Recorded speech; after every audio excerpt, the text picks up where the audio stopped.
पूरा देश आज अपना पहला राष्ट्रीय अंतरिक्ष दिवस मना रहा है। आज के ही ऐतिहासिक दिन पर चंद्रयान-3 ने पूरी दुनिया में भारत का डंका बजा दिया था। उसी की याद में पहली वर्षगांठ मनाई जा रही है। इस मौके पर इसरो के वरिष्ठ वैज्ञानिकों ने चंद्रयान-2 और चंद्रयान-3 मिशन के दौरान प्रधानमंत्री नरेंद्र मोदी के साथ हुई बातचीत के अनुभव को याद किया। भारतीय अंतरिक्ष अनुसंधान संगठन यानी इसरो की वरिष्ठ वैज्ञानिक अरुण सेठ ने पीएम मोदी के साथ बातचीत के अपने अनुभव को साझा किया।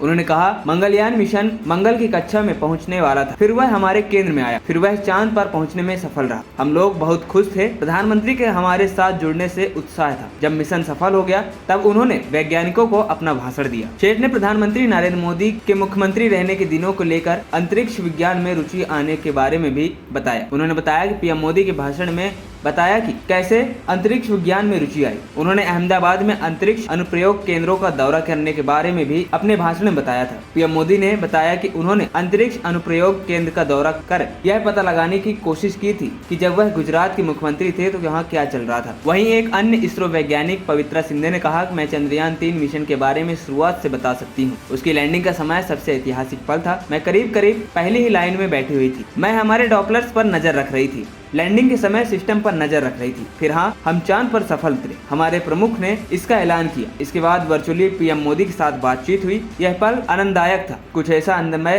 क्षण जो मैं पीएम मोदी के साथ महसूस कर सकती थी। शिंदे ने याद किया कि मैं कैसे प्रधानमंत्री के साथ इस मिशन के पूरा होने पर पूरे इसरो समुदाय की सराहना की। उन्होंने कहा, पीएम ने ऐसा ही अनुभव किया होगा, बहुत कुछ अलग और खास है। फिर उन्होंने पूरे समुदाय को बधाई दी और फिर उन्होंने हमारे प्रयासों की सराहना की। 3 दिन बाद वह बेंगलुरु आए और उन्होंने हमसे मुलाकात की। वहीं इसरो वैज्ञानिक ने आगे कहा कि मैं उन महिला वैज्ञानिकों में से एक थी जिन्होंने पीएम मोदी के साथ बातचीत की थी। उन्होंने सबसे पहले चंद्रयान की सफल लैंडिंग पर एवं फिर विक्रम में चंद्रमा के दक्षिण ध्रुवीय क्षेत्र पर उतरने की बात की। उन्होंने इसे अंगद के पैर जमाना बताया। इसके अलावा उन्होंने यह एक फर्म है इसका भी उल्लेख किया। ANP टाइम्स की रिपोर्ट।